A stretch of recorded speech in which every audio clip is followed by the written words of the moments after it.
नमस्कार मित्रांनो. आज आपण आलोय सोयाबीन काढायला. तुम्ही बघू शकता एवढं सोयाबीन काढायचंय. तर आपल्याला काही सुट्टी नाही.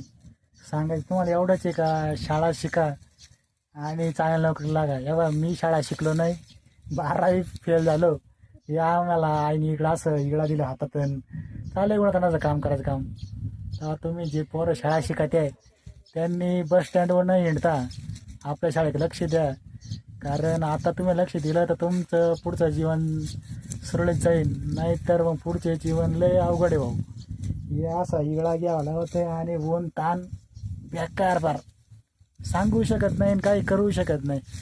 त्याच्यामुळं आता ज्या कॉलेजच्या पोरांना लक्ष द्या, स्टँडवर हिंडता हे बाकीचे उद्योग सोडून द्या, चांगला अभ्यास करा, नोकरी लागा. नाही तर इथून पुढची जिंदगी काय 400 रुपये रोजान डबा आणि पाण्याची बाटली, एक एक बांध हिंडायचा.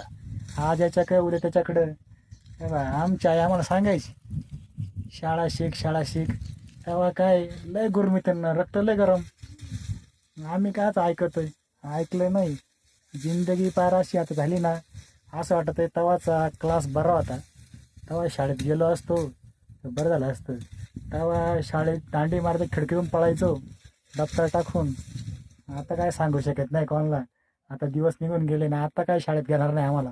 तेव्हा तुम्हाला सांगायचंय, तेव्हा आता आई हसू राहिली.